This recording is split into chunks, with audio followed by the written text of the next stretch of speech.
자, 이제 프린트에서 그 5페이지에서 박스 2번을 보시면요. 제3자에 대한 대항력 돼 있는데 이게 가장 중요해서 별표를 칠해야죠, 우리가 크게. 자, 일단 대항력. 이거 뭐냐면요. 집주인 바뀌었을 때 문제가 돼요. 나랑 계약 체결한 원래 집주인은 계약 기간 동안 나한테 나가라고 못해요. 응? 나랑 계약했잖아요. 근데 집주인이 바뀐 거예요. 새로운 주인이 나한테 이제 나가라고 하는 거예요. 그럼 나가야 돼요. 원래는. 왜? 이 채권이거든요. 임차권, 채권, 힘이 약한 거예요. 계약 체결한 그 당사자가 만 효력이 있는 거지. 새로운 주인은 제3자거든요. 제3자. 그 사람에게는 효력을 주장할 수가 없어요. 그래서 나가라 그러면 나갔어야 돼요. 이제 그러면 그러면 나가는 거고, 나가면서 보증금을 누구에게 받는 건데요? 원래대로 하면 임차인에게 받는 거예요. 받기가 어렵다고. 그러니까 임차인들이 보증 집주인이 바뀌어버리면 그 주인이 나가는 거고, 보증금을 원래 주인에게 받으니까 보증금을 떼일 수밖에 없다고요. 그래서 대항력을 인정해 주는 거예요. 대항력이 있다 그러면요, 그러면 새로운 주인이 안 나가도 돼요. 그리고 그 새로운 주인에게 보증금을 달라고 그러면 돼요. 안 주면 안 나가면 되고 끝까지. 그러니까 보증금을 받을 확률이 높아졌잖아요. 이게 대항력이에요. 대항력은 두 가지 의미가 있다. 새로운 주인이 안 나가도 되는 거. 그리고 그 새로운 주인에게 보증금을 달라고 그럴 수 있는 거. 그거. 어떻게 하면 생기냐면 간단해요. 주택인도. 뭐냐면 집을 점유하고 있는 거. 살고 있는 거예요. 집에 살고 있으면서 주택인도 플러스 주민등록. 이게 뭐냐면 전입신고예요. 같다고 보시면 돼요. 주민등록, 전입신고 같은 거고, 그러면 이 두 가지 갖추면 집에 살면서 전입신고했으면 다음 날부터 대항력이 생겨요. 다음 날 0시다 이렇게. 법조문은 다음 날부터라고 돼 있어요. 우리가 다음 날 0시, 12시 땡 치면 대항력이 생겨요. 새로운 주인이 안 나가도 되고, 새로운 주인에게 보증금 달라고 그러면 되고. 이거는 대항력이에요. 언제 문제가 된다? 집주인 바뀌었을 때. 네. 그리고 주택인도 집에 보통 살고 있는 거예요. 문제가 거의 발생하지 않아요. 서민들이 집에 보통 살고 있으니까 주택인도가 문제가 되는 경우가 많지 않다고요. 그래서 판례가 간접 점유 판례밖에 없어요. 뭐냐면 임차인이 자기가 살고 있으면 직접 점유예요. 자기가 전대차를 했대요. 임대차를 또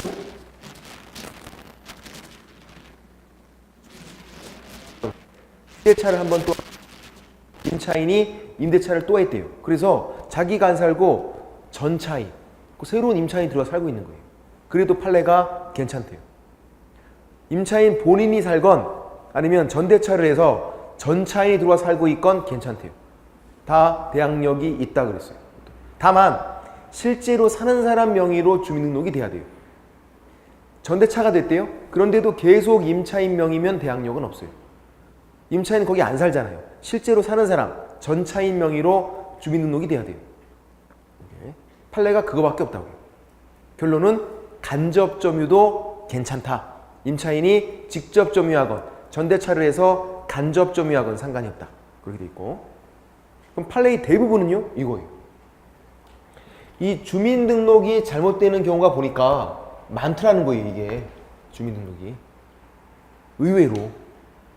그래서 이 주민등록이 잘못된 거에 대해서 임차인 잘못이 있나, 없나 나눠봐야 돼요. 임차인 잘못이 아예 없대요. 조금이라도 전혀 잘못이 없대요. 아무런 잘못이. 대항력이 있어요. 내 잘못이 아니라 다른 사람 잘못으로 잘못된 거니까. 근데 이 주민등록이 잘못된 거에 대해서 임차인 잘못이 조금이라도 있으면 대항력은 없어요. 책임을 지라고. 왜냐면 이게 어떻게 보면 완전한 방법이 아닌 거잖아요. 집에 살면서 전입신고만 해도 이렇게 큰 힘을 주는 건데, 그러려면 주민등록이 완벽하게 돼야 되고, 잘못된 거에 대해서 네 책임이 있으면 너 무조건 책임져. 그런 거라고. 그래서 이제 그렇게 판례를 알아봐야 되고, 또 주택 종류가 공동주택인지 단독주택인지를 봐야 돼요. 공동주택, 아파트, 연립주택 당연히 공동주택이에요. 다세대 공동주택이에요. 단독주택 당연히 단독주택이에요. 다가구 또 단독주택이에요. 단독주택일 때는 집원까지만 정확하게 하면 돼요. 공동주택일 때는요. 동호수까지 정확하게 해야 돼요. 그래야만 대항력이 있어요. 그래서 판례를 공부할 때 그렇게 나눠봐야 돼요. 그리고 프린트를 보시면 5페이지에서 그림 제가 그려놨죠?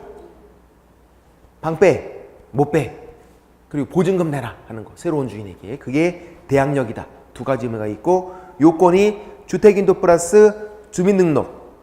그렇게요. 그래서 이 두 가지를 우리가 뭐라고 부르냐면 이 두 가지가 주면 대항력이 생기니까 대항요건이다 이렇게 불러요. 대항요건. 물론 엄밀히 말하면 대항력과 대항요건은 같은 말이 아니에요. 대항요건을 갖추면 대항력이 생긴다는 거고 같은 말이 아니에요. 왜 그러냐면 대항요건을 갖췄는데 내가 집에 살면서 전입신고했는데도 대항력이 안 생기는 경우가 있어요. 경매에서. 그래서 엄밀히 말하면 같은 말이 아니에요. 이게. 그리고 이 두 가지가 취득요건이자 존속요건이에요. 두 가지를 모두 갖춰야만 생기는 거고 또 계속 두 가지가 모두 다 유지가 돼야 존속해요. 취득요건이자 존속요건. 둘 중에 한 가지가 잘못되는 순간에 대항력은 상실이에요. 바로. 계속 유지가 돼야 돼요. 취득요건이면서 존속요건. 계속 유지해라. 그거예요. 예. 동그란 1번 보시면 주택인도 플러스 주민등록 다음날부터 다음날 0시부터 대항력이 생기고 이 두 가지를 모두 갖추고 있어야 대항력이 존속한다. 취득요건이자 존속요건이니까. 둘 중 한 가지 잘못되면 대항력은 상실되는 거였고. 그리고 2번 주택인도는 주택 점유를 의미한다. 집에 살고 있는 거. 그래서 직접 살고 있던 전대차를 해서 간접 점유하건 상관이 없다. 그리고 전입신고, 주민등록은 같다고 보시면 된다고요. 주민등록 나와도 다음날 0시, 전입신고 나와도 다음날 0시부터 대항력이 생긴다. 같은 의미다. 그렇게 보시면 되고. 됐고. 다음 페이지에 동그라미 3번은요. 임차인이 대항력이 있대요. 대항력이. 그런 경우에 임차 건물이 양수인, 새로운 주인이죠. 양수인. 새로운 주인은 임대인 지위를 승계한 걸로 본다. 이렇게 법조문에 돼 있어요. 이거를 어려운 말로 하면 면책적 채무인수다. 이렇게 불러요. 무슨 말이냐면요. 새로운 주인이 임대인 지위를 그대로 승계하래요. 그러니까 보증금을 누구에게 달라고 그러라고요? 새로운 주인에게. 새로운 주인에게. 원래 주인, 임대인은 보증금 반환 채무가 면제가 돼요. 그거를 면책적으로 넘겨주는 거예요. 양수인, 새로운 주인에게. 그래서 보증금을 누구에게? 양수인, 새로운 주인에게 달라고 그러면 되는 거예요. 원래 주인이 아니라. 근데 이제 이의를 제기했대요. 그런 상황에서 임차인이 이의를 제기한 거예요. 싫다고. 나는 원래 주인에게 계속 받을 거야. 그렇게 한 거예요. 왜? 원래 주인은 돈이 많았대요. 새로운 주인은 딱 보니까 돈이 없어 보여. 왠지 불안해. 촉이 있잖아, 느낌이. 그러니까 이의를 제기하면 그러면 계속 원래 주인에게 받을 수 있어요. 이의를 제기하지 않으면 당연히 새로운 주인에게 받는 거고. 요것 때문에 양수인이 임대인 지위를 승계한 걸로 본다. 그래서 새로운 주인에게 받는다. 보통 그냥 가만히 있어요. 그게 더 좋잖아요. 새로운 주인에게 받는 게. 안 주면 안 나가면 되니까. 그게 더 편하니까. 그렇게 하고. 양가로 2번 주택인도가 문제되는 건 간접 점유다. 아까 설명드린 거. 직접 점유하건 전대차를 해서 간접 점유하고 있건 상관이 없다고요. 다만 간접 점유할 때 전대차를 해서 자기가 직접 안 살고 전차인이 살 때는 누구 명의로? 전차인 명의로. 직접 점유자가 전차인이에요. 실제로 사는 사람 명의로 주민등록이 돼야 한다. 그렇게요. 직접 점유자가 전차인을 말하고 있는 거니까. 양가로 3번. 그러면 이제 주민등록이 문제가 되는 경우가 있네요. 동그라미 1번. 자, 주민등록이 잘못된 것에 임차인 잘못이 없는 경우 대항력이 있다. 그래서 얘가 공무원이 착오한 거예요. 임차인은 아무런 잘못이 없어요. 정상적으로 잘했어요. 공무원이 깜빡한 거예요. 그래서 잘못했대요. 대항력이 있어야죠. 공무원 잘못이니까. 그렇게. 근데 동그라미 2번을 먼저 볼게요. 주민등록이 잘못된 것에 대해서 임차인 잘못이 있으면 대항력이 없다. 잘못이 있으면. 그래서 얘가 임차인이 차고 과실이 있는 거예요. 차고에서 잘못했대요. 대항력이 없어야죠. 임차인 잘못이 있잖아요. 근데 그 밑에 거 건축 중인 건물의 소유권 보존 등기 전에 일부를 임차하고 나중에 사정 변경으로 등기부상 주택 표지가 달라진 경우에는 대항력이 없다. 판례가 그랬어요. 임차인이 어떤 잘못이 있어 보이나요? 임차인은 그냥 정상적으로 했어요. 근데 사정 변경이라는 건 임차인이 어떻게 변경한 게 아니잖아요. 근데 대항력이 없대요. 왜? 건축 중인 건물이잖아요. 정상적인 건물이 아니잖아요. 건축 중인 건물에 굳이 들어갔대요. 그럼 건축이 완료가 되면 정말 그런지 확인을 해봤어야 돼요. 아무것도 확인하지 않은 과실이 있는 거예요. 그 정도는 해봐야지. 임차인 잘못이 제가 말씀드렸잖아요. 조금이라도 있으면 대항력이 없다고요.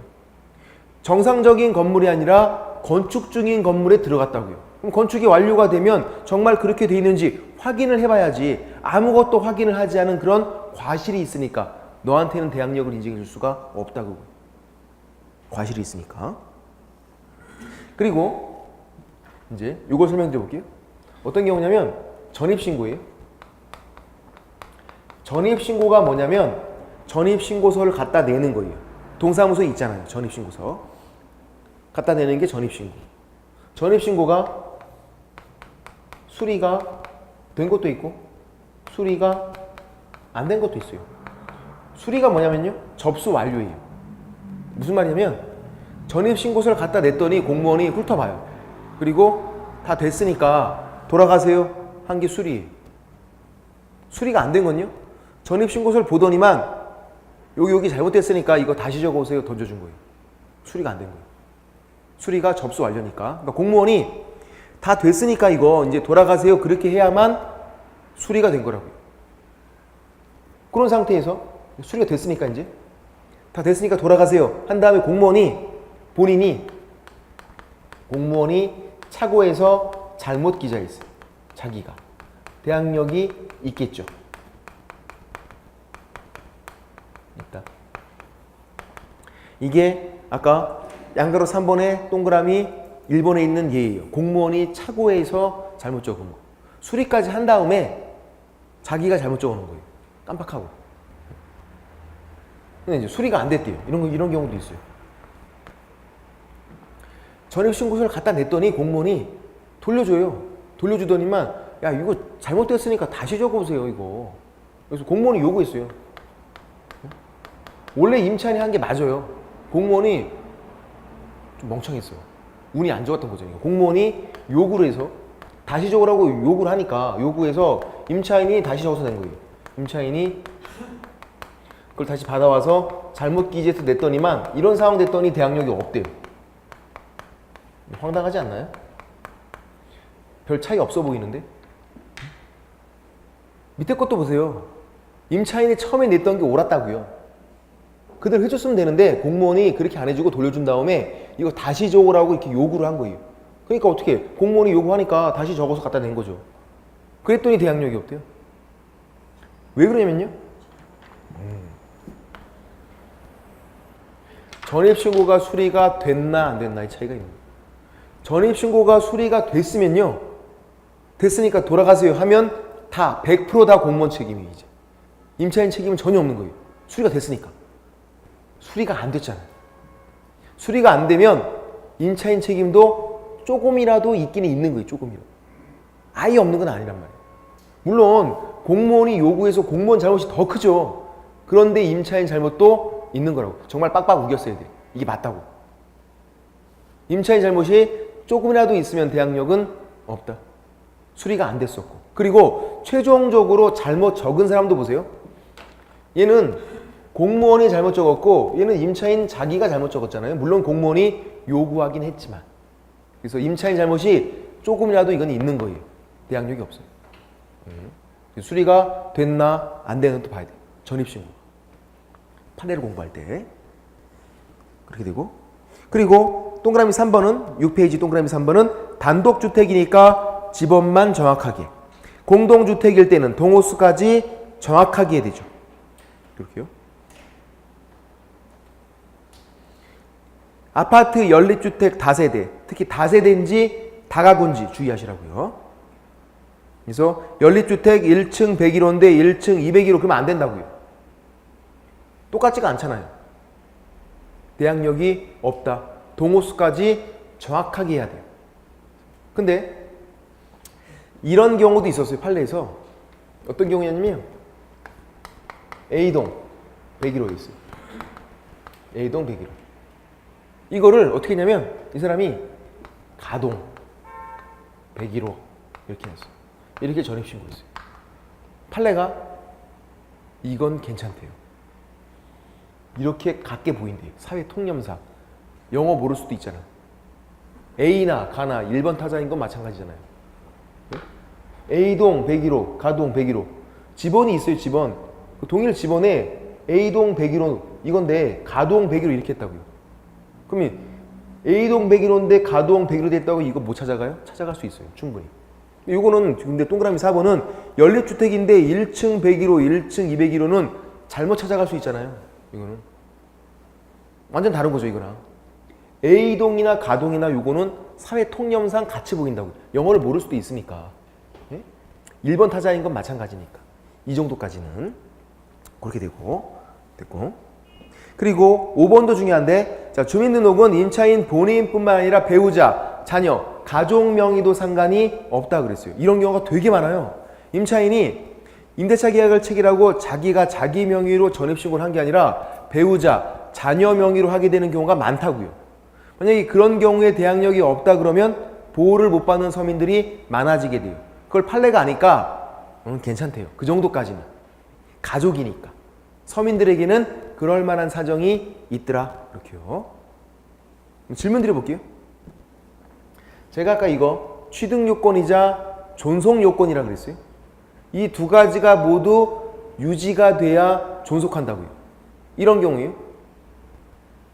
주민등록을 가족은 두고 임차인만 뺀 거예요. 그럼 상실인가요? 아니, 상실이에요? 상실이 아니에요? 아니에요. 아닌 거죠. 왜? 가족은 그대로 있잖아요. 가족 전체가 나가야만 상실인 거예요. 가족은 두고 임차인만 나갔다 들어왔다. 그런 건 상관이 없는 거라고요. 가족은 그대로 있었잖아요. 그렇게요. 그런 것도 주의하시면 되고. 이게 그런 판례였어요. 가족 명의도 상관이 없다. 그렇게. 그 다음 6번 유리한 임차인. 이게 문제. 살짝 별표를 칠해주시고. 얘가 이해가 되면 이제 주임법은 다 이해가 되기 시작해요. 이제 잘 이해가 안 돼서 그렇지. 주임법이 어려운 이유는 이 내용 자체도 물론 어려워요. 어렵지만 경매랑 짬뽕 돼서 더 어려워요. 경매랑 짬뽕 돼서 이게. 응? 이제 설명 드려봐요. 어떤 경우냐면요. 이런 경우에요. 다가구였는데 1번 임차인이 가장 먼저 들어왔어요. 어떻게 했냐면 대항요건 갖추고 이 두 가지 집에 살면서 전입신고도 하고 그렇게 그리고 계약서에 확정일자도 받았어요. 혹시 들어보셨나요? 확정일자? 임대차 계약서에 도장 하나 받는 거 있어요. 전입신고하면서 계약서에 확정일자 도장을 받아요. 보통 그렇게 다 해요. 전입신고하면서. 또 두 번째로 이제 저당권이 설정됐어요. 그 집에. 누가 이 임대인이 집을 담보로 맡기고 돈 빌린 거죠. 저당권 설정했고. 그리고 3번 임차인이 또 들어왔어요. 1번, 3번은 당연히 같은 사람이 아니에요. 다른 사람이에요. 얘도 대항요건 갖추고 주택인도 플러스 주민등록 두 가지를 갖추고 그리고 계약서에 확정일자를 받은 거예요. 도장 받는 거. 임대차 계약서에. 보통 다 그렇게 해요. 전입신고하면서 도장도 받아요. 자, 이제 이런 상태에서 이 집이 경매로 넘어갔어요. 임대인이 빚을 못 갚아갖고 이 저당권자가 경매로 넘겨버린 거예요. 이죠. 이제 3번 임차인을 볼게요. 3번 임차인. 예. 대항요건을 갖췄어요. 주택인도 플러스 주민등록 두 가지. 얘가 집에 살고 있으면서 전입신고도 되어 있다고요. 지금. 근데 경매 끝났어요. 낙찰자가 있죠. 낙찰자에게 뭔가 주장할 수 있는 대항력, 나가, 안 나가고 돈 내라 이렇게 할 수 있는 그 대항력이 생기지 않아요. 얘는. 자기 위에 저당권이 있었기 때문에 그래요. 후순이면 낙찰자에게 뭔가 주장할 수가 없어요. 경매가 끝나고 그걸 낙찰받은 사람이 새로운 주인이잖아요. 낙찰자가 얘한테 야 너 나가라. 나가야 돼요. 그 낙찰자에게 돈 내놔 보증금 내놔 이거 안 돼요. 이건 어떻게 해야죠? 나가야 되고 나가면서 보증금을 원래 주인에게 받는 거예요. 대항력이 없으니까. 대항력이 있어야만 안 나갈 수 있고 보증금 내놔 이게 되는데 얘는 대항력이 없다 보니까 나가야 되고 나가면서 누구에게 원래 주인에게 보증금 받는 거 받기가 쉽지가 않다고요. 못 받아요 거의. 왜? 원래 주인이 돈이 없어요. 원래 주인이 돈이 없어서 지금 집이 경매로 넘어갔는데 돈이 없는 그 사람에게 돈 내놔 주겠어요? 안 주지? 먹고 죽을 돈도 없을 텐데 안 준다고요. 근데 또 잘 보세요. 확정일자 계약서에 도장을 받았잖아요. 그럼 뭐가 있냐면 특이하게 우선 변제권이라는 게 있어요. 우선 변제권은 대항력과 다른 거예요. 헷갈리면 안 돼요. 우선 변제권은 자기가 살고 있는 집이 경매로 넘어갔잖아요. 그 경매 절차에서 달라고 하는 거예요. 경매 절차에서 내 보증금 좀 주세요 하는 게 우선 변제권이에요. 확정일자 받았기 때문에 그게 있는 거예요. 그래서 이제 경매 절차에서 달라고 했대요.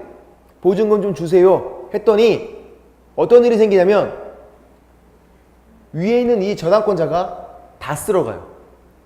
싹. 자기 채권을 만족할 때까지 선순위에 있는 놈들이 다 쓸어가요. 쪽쪽쪽쪽 다 빨아먹어. 그리고 남은 찌끄레기 넘겨주는 거예요. 자기 거 다 갖고 남은 찌끄레기를 넘겨줘요. 그러니까 얘가 다 쓸어가고 얘는 찌끄레기 받으니까 다 받을 수가 없어요. 일부 받고 잔액이 왕창 남아있게 돼요. 그러면 잔액이 왕창 남아있대요? 그거를 이제 낙찰자에게 잔액 내놔 돼요? 안 된다고요. 이 3번 임차인은 낙찰자에게 뭔가를 주장할 수가 없다고요. 대항력이 없다 보니까. 그 잔액을 누구에게? 또 원래 주인에게 받는 건데 받기가 쉽지가 않다고요. 그래서 얘는 불리한 임차인. 1번 임차인을 볼게요. 대항력권 갖췄대요. 집에 살면서 전입신고도 했어요. 대항력이 있어요. 선순위잖아요. 가장 선순위. 자기 위에 저당권 같은 거 없잖아요. 그럼 어떤 일이 생기냐면 경매 끝나고 낙찰자가 1번 임차인한테 야 너 나가. 안 나가도 돼요. 그리고 그 낙찰자에게 야 보증금 내놔. 된다고요. 왜? 대항력이 있으니까. 대항력은 집주인 바뀌면 문제가 되는 거니까. 경매로 집주인이 바뀌었잖아요. 낙찰자가 새로운 주인이라고요. 안 나가도 되고 낙찰자에게 보증금 내놔. 그게 된다고요. 그리고 확정일자를 받아서 뭐도 있냐면 우선 변제권도 있어요. 우선 변제권도. 이게 뭐라고요? 경매 절차에서 달라고 하는 거. 계약서에 도장을 받아놓으면 경매가 진행 중일 때 그 경매 절차에서 받아가는 거예요. 달라고 했대요. 다 받을 확률이 제일 높아요. 맞죠? 왜? 선순위잖아요. 얘가 달라고 하면 얘가 1순위예요. 얘가 싹 쓸어가고 남은 찌끄레기를 또 얘가 갖고 그 남은 찌끄레기를 얘가 하는 거라고요. 얘는 거의 못 받죠. 그러니까 순위가 후순위로 밀리면 얘는 다 받을 확률이 제일 높고 그리고 만에 하나 다 못 받았대요. 만에 하나 한 100만 원 남았대요. 잔액이 왕창 받고 다 받고 100만 원 정도 잔액이 남아있는 거예요. 잔액을 낙찰자 달라 그럴 수 있나요? 낙찰자한테 1번 임차인이 되죠. 1번 임차인은 대항력이 있잖아요. 자기 보증금을 다 받을 때까지는 대항력이 소멸하잖아요. 잔액 100만 원 남았잖아요. 낙찰자가 안 나갈 수 있다고요. 잔액 내놔 100만 원 돼요. 안 주면 계속 안 나가면 되고. 그래서 얘는 유리한 임차인, 얘는 불리한 임차인. 이렇게 대항력권을 갖췄는데도 대항력이 생기지 않는 경우가 있으니까 아까 제가 이 대항력권과 대항력이 같은 말은 아니다 그렇게 한 거죠. 경매에서. 이거는 경매 아니면 공매에서 그렇다는 거지. 만약에 매매로 집주인 바뀌었대요. 매매로 정말로 집을 그냥 판 거예요. 매매. 그러면 1번이건 3번이건 다 대항력이 있어요. 그건. 경매, 공매 시에만 그렇다는 거예요. 후순이면 대항력이 없는 거. 그런 취지고. 이해가 되시나요? 어려운 내용들인데 어쨌든 다행이네요. 7페이지에서 동그라미 7번 이것도 설명을 드려볼까요? 이해가 되시니까 이것도 될 수 있을 것 같아. 대항력은 언제 문제가 된다? 대항력은 경매, 공매 그리고 매매도 다 문제가 돼요. 집주인 바뀌면 문제가 되는 거. 맞췄어요. 집주인만 바뀌면. 우선 매조건은요. 경매, 공매 시에만 문제가 되는 거예요. 우선 매조건은 경매 절차예요. 주로 경매겠죠. 경매 절차에서 달라고 하는 거니까 우선 매조건은. 근데 대항력은 경매로 집주인 바뀌건 공매로 바뀌건 매매로 바뀌건 하여간 집주인만 바뀌면 문제가 되는 게 대항력이고 7번처럼 바뀌어도 문제가 돼요. 이런 경우예요. 자, 해볼게요. 매도인이에요. 집을 팔았어요. 얘가 매수인. 집을 샀고 얘가 이제 임대인 돼서 매매였고 얘가 세를 준 거죠. 임차인에게. 임대차. 이런 상황. 얘가 이제 대항 요건 갖췄어요. 집에 살면서 전입신고 한 거예요. 갖춘 거예요. 이런 상태에서 매매계약이 해제가 됐어요. 꽉 난 거예요. 그럼 어떻게 되냐면 바로 이렇게 돌아가서 얘가 소유권자가 돼요. 등기가 얘한테 있어도 계약이 해제가 되면 바로 돌아가요. 우리는 그래요. 무효 바로 돌아가요. 취소 바로 돌아가요. 등기가 얘한테 있어도 얘가 소유권자가 돼요. 계약이 해제가 됐잖아요. 이제 문제는 이거예요. 임차인 얘는 대항 요건 갖추고 있었는데 얘랑 계약을 체결한 사람은 매수인이었어요. 매수인. 근데 이 매매 계약이 해제가 돼서 집주인이 바뀌어 버렸잖아요. 이럴 때도 얘가 대항력을 주장할 수 있을까? 이게 문제라고요. 얘가 원래 주인이고 얘랑 계약 체결한 계약이 해제가 돼서 소유권이 돌아가는 바람에 집주인이 바뀌어 버렸다고요. 이 새로운 주인이 야, 너 나가라. 대항력이 있으면요 안 나가도 돼요. 또 이 새로운 주인에게 보증금 내놔. 이게 된다고요. 대항력은 그런 거니까. 그렇게 할 수 있다라는 거예요. 판례가. 왜? 집주인 바뀌었잖아요. 경매, 공매도 아니니까 순위가 중요한 것도 아니고 대항력은 집주인만 바뀌면 문제가 되니까 집주인이 지금 바뀌었잖아요. 지금 매매 계약으로 바뀌든 매매 계약이 해제가 돼서 바뀌든 집주인만 바뀌면 문제가 되는 게 대항력. 대항력이 있다. 그래서 얘는 저 매도인, 이 새로운 주인 얘한테 보증금 달라고 그럴 수 있다고. 얘가 나가 안 나가도 되고 보증금 내놔 되는 거고. 그렇게. 얘랑 똑같은 게 이거예요. 매도인이 분양자예요. 분양해 주는 거고 매수인이 수분양자, 분양을 받는 거죠. 그럼 이게 매매 계약이 아니라 분양 계약이네요. 분양은 매매 계약 1번 타자일 뿐이니까. 그렇죠? 그리고 얘가 이제 임대인 돼서 임차인하고 임대차 계약을 체결한 거죠. 대항 요건 갖췄고 집에 살면서 전입신고하고 있었고 이런 상태에서 분양 계약이 또 해제가 됐어요. 그럼 어떻게 된다고요? 바로 돌아간다고요. 이렇게. 얘가 또 소유권자가 된 거예요. 그래서 해제돼서 바로 돌아가요. 그러면 얘는 대항 요건 갖추고 있으니까 대항력 주장할 수 있다고요. 위에 거랑 구조가 똑같잖아요. 얘가 원래 주인이고 분양계약이 해제가 돼서 돌아가는 바람에 집주인이 바뀌어버렸잖아요. 얘가 새로운 주인에게 대항력 주장할 수 있다고요. 나가, 안 나가도 되고 이 새로운 주인에게 보증금 내놔. 이게 된다고요. 같은 거. 판례가 이 두 가지 판례에서 판례가 뭐라고 말하고 있냐면 임대차 계약을 반드시 소유권자와 체결할 필요는 없다. 얘네들은요. 이 계약들이 해제가 돼서 소유권이 돌아가는 바람에 소유권자가 아니잖아요. 지금. 그런데도 대항력이 있잖아요. 얘네들은. 반드시 임대차 계약을 소유권자와 체결할 필요가 없다. 다만 계약 체결할 권한이 있으면 된다. 이렇게. 얘네들은 소유권자가 아닌데 계약 체결할 권한이 있대요. 얘는요. 돈 다 주고 등기까지 받아왔던 사람이에요. 그 정도 되면 계약 체결 권한이 있다는 거예요. 얘는요. 분양대금 다 내고 돈 다 주고 열세를 받아왔어요. 그러니까 세를 줄 수 있죠. 그 정도 되면 계약 체결할 권한이 있다는 거예요. 돈 다 주고 등기 받아왔고 돈 다 주고 열세 받아왔으니까. 그런데 최근 판례에서 최고가 매수 신고인 이런 게 나와요. 아유, 이것도 어렵네요. 최고가 매수 신고인. 무슨 말이죠? 경매에서 최고가 매수 신고인이다. 어떤 말일까요? 가장 높은 금액을 적은 사람이죠. 최고가 매수 신고인이. 경매에서 가장 높은 금액을 적은 사람이에요. 그러면 얘가 결국 낙찰 받겠네요. 그런 상황이에요. 그래서 이제 얘가 가장 높은 금액을 줬고 낙찰 받았고, 그래서 얘가 이제 계약을 체결한 거예요. 최고가 매수 신고인과 계약을 체결했더니 그때는 대항력 같은 거, 우선 매조건 그런 거 다 인정이 안 된대요. 이 주임법이 적용이 안 된대요. 판례가. 최고가 매수 신고인과 계약 체결하면 주임법 적용이 안 된다. 너는 보호를 못 해줘. 이렇게. 그러면서 이 판례들을 또 언급하고 있어요. 얘네들은 계약 체결할 권한 있는 사람과 계약을 체결했으니까 대항력 인정되는 거고, 얘는 최고가 매수 신고인은 계약 체결할 권한이 없대요. 왜? 얘네들이랑 위에 있는 이 매수인, 수분양자랑 최고가 매수 신고인이 같아 보이나요? 제 눈에는 완전 달라 보여. 왜 그러냐면 얘는 돈 다 주고 등기 받아왔잖아요. 얘는요, 돈 다 주고 열쇠 받아왔잖아요. 돈을 다 줬다고요. 얘는요, 돈 10원 한 장 안 냈어. 낙찰만 받았지. 돈을 냈어야 될 거 아니에요, 돈을.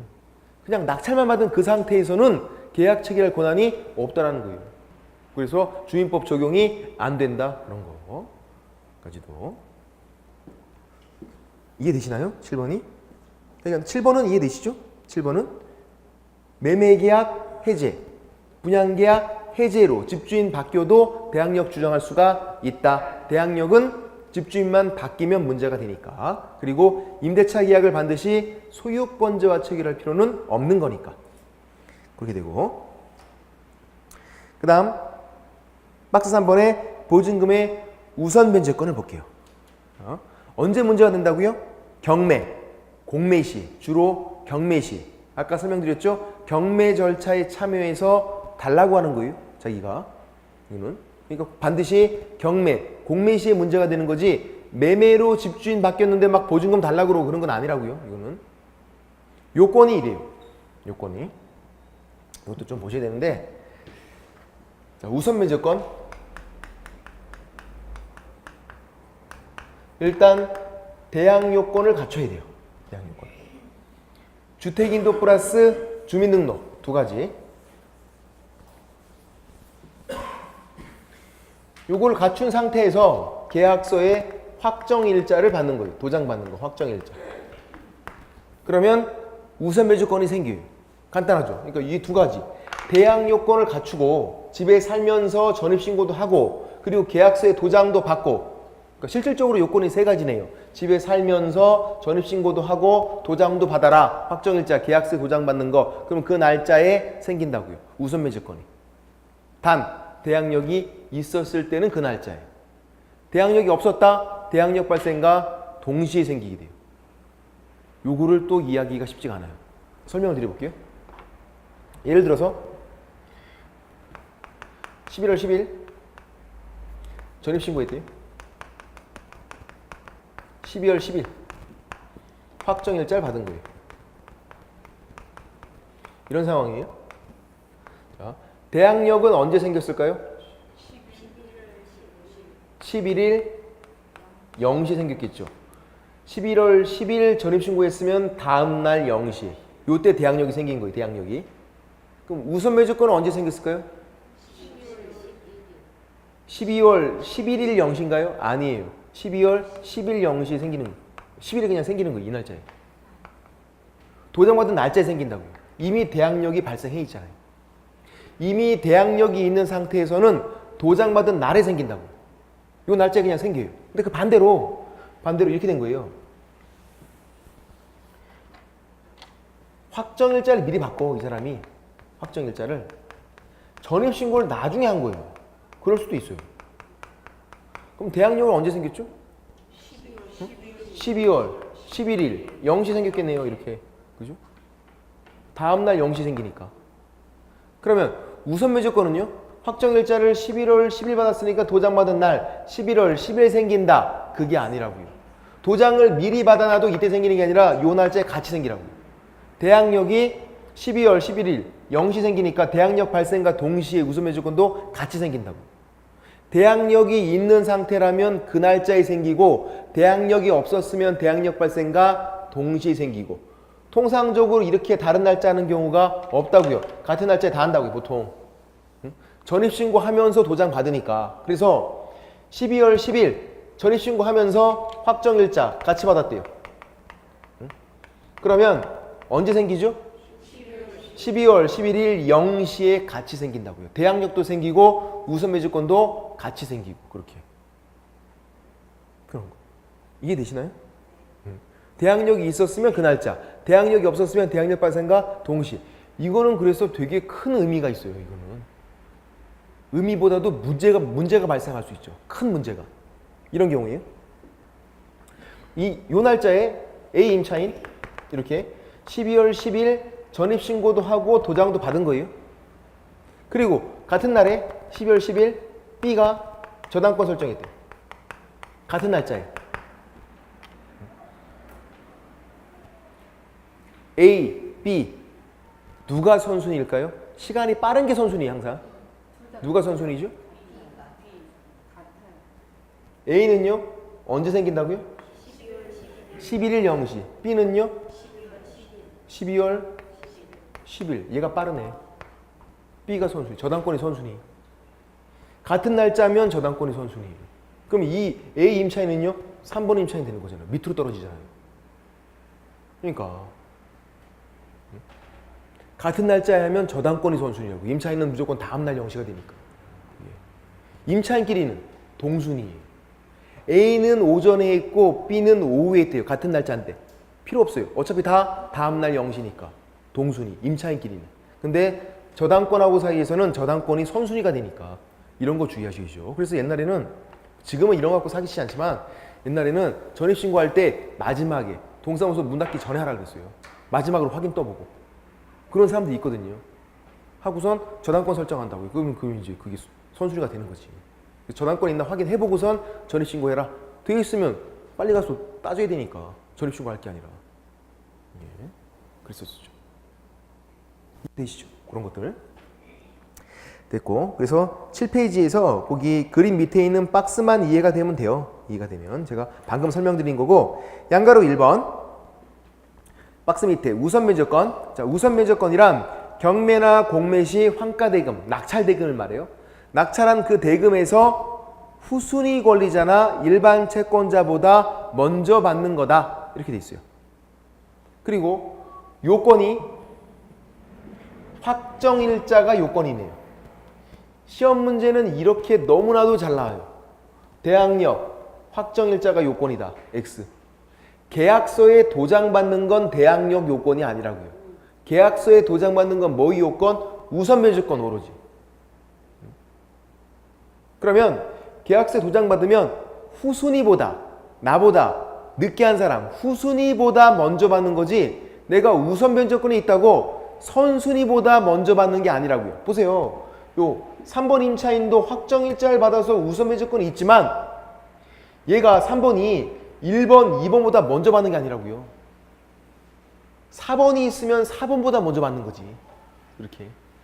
후순위나 아니면 일반 채권자보다 먼저 받는 게 우선매조건이지 선순위보다 먼저 받는 건 아니에요. 선순위보다도 먼저 받는 건 최우선 매조건이라는 게 따로 있어요. 또. 그 최우선 매조건은요. 저거 보면 그냥 바로 말 그대로 최우선 매조건 가장 먼저 주는 거예요. 가장 먼저 달라고 하는 거고, 내가 후순위인데 3순위인데 1순위보다 먼저 달라고 하는 거예요. 얘는 보증금 중 일정액만 그래요. 내가 소액 임차인 보증금이 좀 적어야 돼요. 서울에서 1억 이하 이렇게. 보증금이 소액이면 그 보증금 중 일부를 먼저 받을 수 있어요. 가장 먼저. 요건이 주택인도 플러스 주민등록이에요. 이 두 가지. 대항 요건만 갖추면 돼요. 대항 요건만. 확정일자는 요건이 아니라고요. X. 응? 요건이 아니에요. 확정일자는 뭐 요건이다? 우선매조건. 확정일자 대항력 요건도 아니었고, 확정일자 최우선 면적권 요건도 아니에요. 확정일자 나오면 무조건 우선 면적권. 그렇게 매치가 딱딱 돼야 돼요.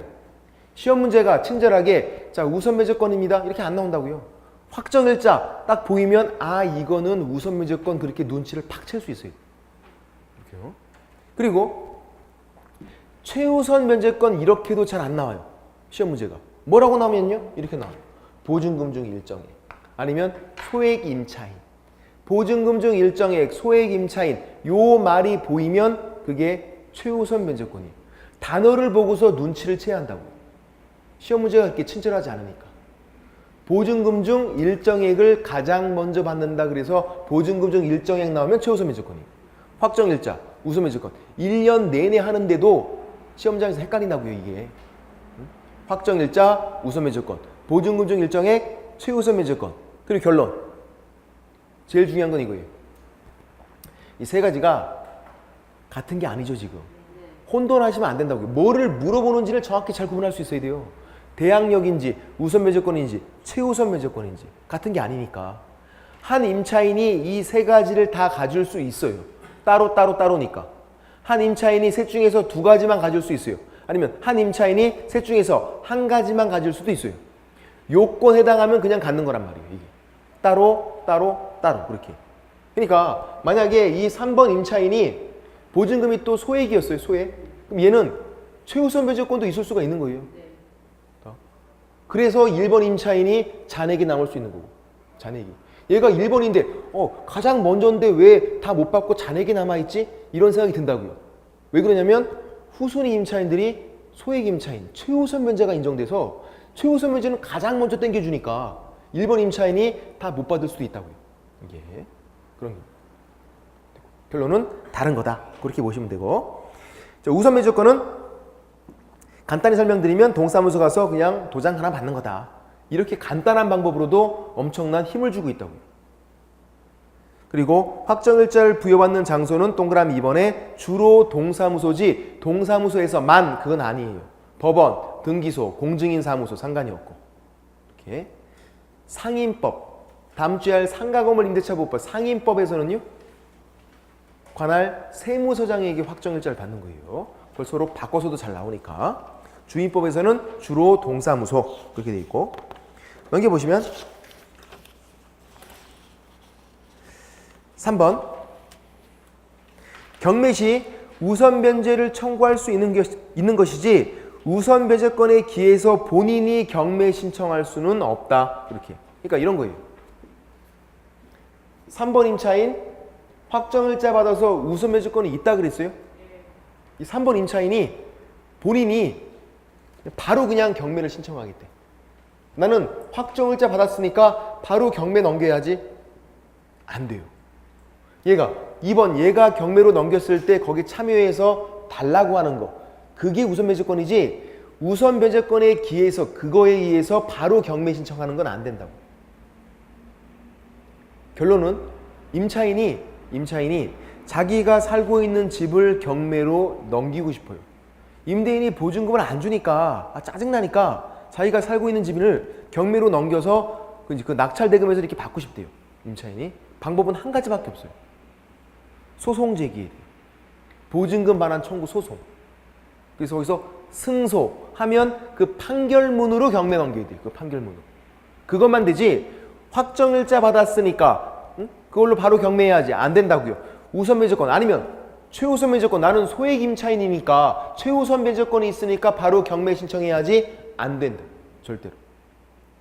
무조건 임차인은 소송 제기, 승소한 다음에 그 판결문으로 강제 경매. 그거 한 가지만 돼요. 그거 제일 주의하셔야 돼요. 질문 드려볼게요. 이런 경우 되게 많아요. 임대인이 보증금을 안 주니까 뭐 했냐면 법원 가서 임차권 등기 명령을 신청할 수 있어요. 임대인이 보증금 안 주니까. 그래서 법원 가서 임차권 등기 명령 신청해서 임차권 등기가 된 거예요. 이제 등기가. 자, 이제 임차권 등기가 됐으니까 난 등기 있는 임차인이니까 그걸로 바로 경매 신청을 한다. OX. 임차권 등기가 있대요. 법원에서 임차권 등기를 해줬대요. 심지어. 임차권 등기가 있으니까 그걸로 경매 신청할 수 없다고요. 방법은 한 가지밖에 없다 그랬잖아. 소송 제기 승소한 다음에 그걸로 그 판결문을 가지고 경매 넘기라고요. 임차권 등기가 있어도 안 돼요. 그것도. 왜? 임차권은 채권, 힘이 약한 거예요. 약한 거. 이런 저당권자 얘네들은 바로 경매 넘길 수 있죠. 은행에서는 돈 안 갚으면 바로 경매 넘겨요. 그냥. 근데 임차인들은 그렇게 할 수가 없다고요. 보증금 안 준다고 바로 경매 넘기고 그게 아니라 소송 제기를 반드시 해야 돼요. 승소해서 이기면 그걸로 강제 경매라는 걸 신청하는 거예요. 그게 나오죠. 동그라미 3번에. 그래서 두 번째 줄에 경매를 신청할 수 있는 유일한 방법은 보증금 반환 청구 소송 제기해서 승소 판결 받고 그것에 기해서 강제 경매를 신청하는 것이다. 이렇게 돼 있죠. 양가로 2번 이제 판례인데 확정일자에서 문제가 되는 거 판례. 동그라미 1번 판례인데요. 임대차 계약서. 동그라미 좀 칠해 주시겠어요? 임대차 계약서.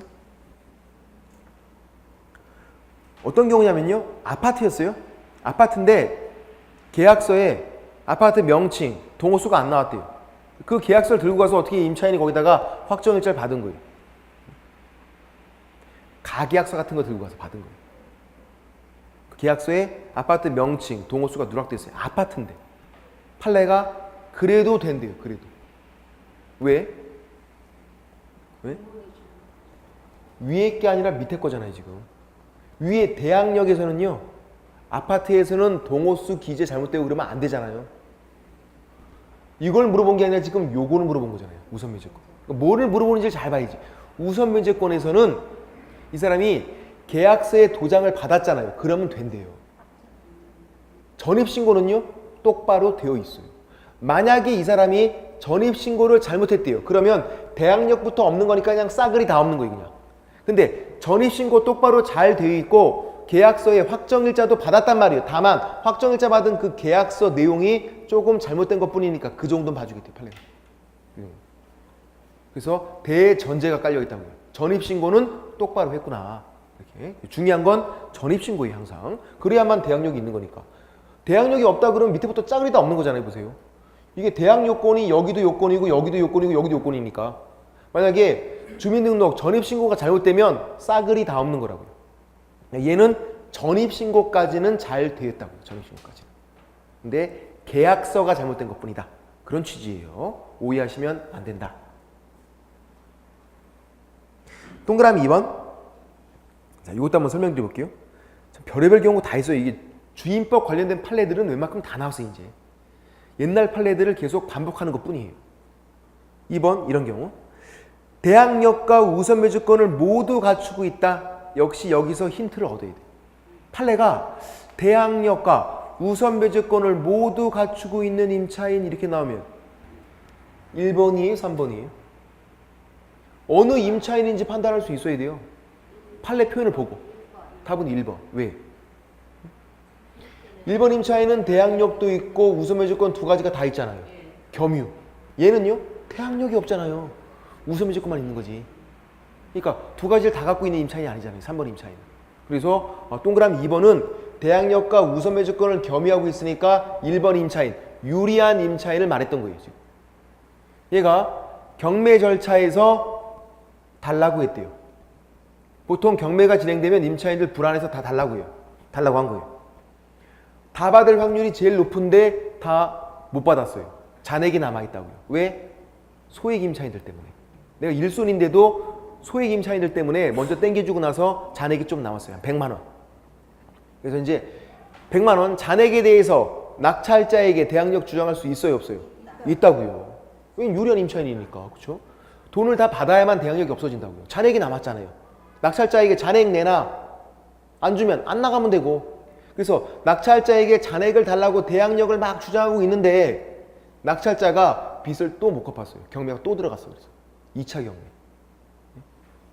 낙찰자가 빚을 못 갚아서 경매가 또 들어가요. 그 집이. 그랬더니 요 1번 임차인이 나 잔액이 100만 원 남아있으니까 우선매주권 행사를 한 번 더 할게요. 한 번 또 했더니 판례가 그건 안 된대.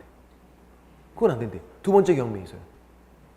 우선매주권은 한 번밖에 행사가 안 된대요.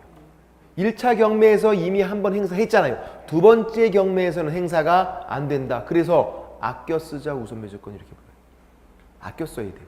한 번밖에 행사가 안 되니까 결정적인 타이밍에 한 번만 쓰고 두 번 행사가 안 된다. 그럼 보세요. 제가 이 판례를 설명드리면 오해를 하신 분들이 굉장히 많아요. 어떻게 오해하시냐면 선생님 그러면 얘는 괜히 1차 경매에서 배당 요구 달라고 해서 다 못 받아서 굉장히 불리하게 된 거네요. 그렇게 오해하신다고. 불리한가요? 전혀 불리하지 않아요. 왜 그러냐면 2차 경매에서 그 잔액에 대해서 우선 매주권 행사를 더 못한다는 거지 대항력은 계속 있는 거예요. 대항력. 우선 변제권만 한 번밖에 행사가 안 되고 대항력은 계속 있다고요. 그러면 이제 두 번째 경매가 끝나고 그 낙찰자에게 잔액을 달라고 하면 돼요. 안 주면 안 나가면 되고. 뭐가 불리해 이게. 경매가 100번 진행됐대요. 100번째 낙찰자에게 달라고 그러면 돼요. 잔액을. 전혀 불리하지 않잖아요. 다만 우선 매제권만 한 번밖에 행사가 안 된다. 그런 판례예요. 대항력은 계속 있는데. 왜? 얘는 유리한 임차인. 출신 성분이 3번과 다르다고요. 얘는 처음부터 유리한 임차인. 그리고 1번 임차인. 이런 사람들은 정말 좋은 거예요. 내가 그 집에 전입신고하고 이렇게 살고 있는데 임차인인데 내가 1번 타자래요. 아, 좋은 거예요. 신이 주신 선물이라고. 열심히 살라고 신이 나한테 이렇게 혜택을 줬구나. 그리고 그 집이 경매로 넘어갔다 더욱 좋은 거라고요. 안 좋은 게 아니라 좋은 거라고요. 왜? 달라고 해요. 보통 1번 임차인들 무조건 경매가 들어가면 1번 임차인이건 3번 임차인 무조건 다 달라고 해. 무조건. 1번 임차인도 달라고 해요. 다 받을 확률이 제일 높다고요. 실제로 다 받아요. 거의 대부분. 1번 임차인이면. 다 받고 나가야 되죠? 근데도 안 나가. 임차인들이 안 나가요. 자기 보증금 다 받고도 계속 살아요. 그냥. 월세도 안 나고 계속 살아 그냥. 안 나가요. 새로운 주인이 왔어요. 낙찰자가. 나가세요. 안 나가요. 끝까지 버텨. 나가야 되는데. 경매에서 임차인들을 내보내는 게 제일 힘들다고요. 이게. 안 나가요. 어떻게 하죠? 이사비용 줘요. 이사비용. 나가시라고. 계속 버티면 계속 올라가. 이사비용. 한 1,000만 원 더 받고 나가요. 짭짤하지. 어떻게 쫓아낼 수가 없어. 나가야 되는데 순순히 안 나가니까. 사람들이. 그렇다고요. 이게. 공부를 좀 한 사람들은 안 나가요. 옛날에 그래서 뉴스도 나왔었잖아요. 변호사가 제가 최고 선순위 임차인이어갖고 끝까지 안 나가갖고 다 받고 이사비용 왕창 받고 나가고 낙찰자 완전 망했죠. 안 나가니까 어떻게 해.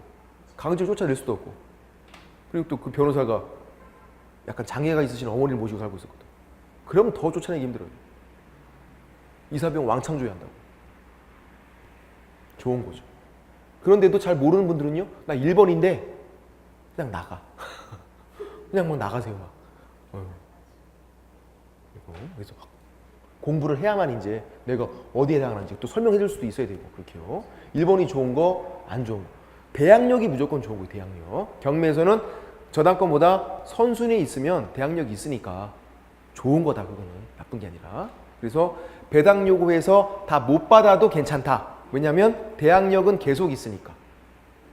두 번째 경매 끝나고 그 낙찰자에게 달라고 해서 받으면 되니까 괜찮다. 그렇게요. 됐고. 그게 동그라미 2번이었어요. 읽어볼까요? 대항력과 우선 매주권을 모두 갖춘 임차인, 유리한 임차인 이렇게 단어 보고 힌트 얻으시고 우선 매주권은 한 번만 행사할 수 있다. 아껴 쓰자 우선 매주권. 그래서 2차 경매에서 잔액에 대해서 우선 매주권 행사할 수가 없다. 그래도 유리한 임차인이었으니까 낙찰자 두 번째 경매 끝나고 그 낙찰자에게 대항력 주장하면서 잔액을 달라 그럴 수 있다. 경매가 100번 진행되면 100번째 낙찰자에게 달라 그러면 되고 불리하지가 않다. 얘는 그렇게 하고 그 다음 동그라미 3번부터도 내용이 좀 더 어려워요. 이것도 좀 쉬었다가 3번, 4번 뭐 같은 거니까 같이 좀 설명을 드려볼게요. 3번, 4번을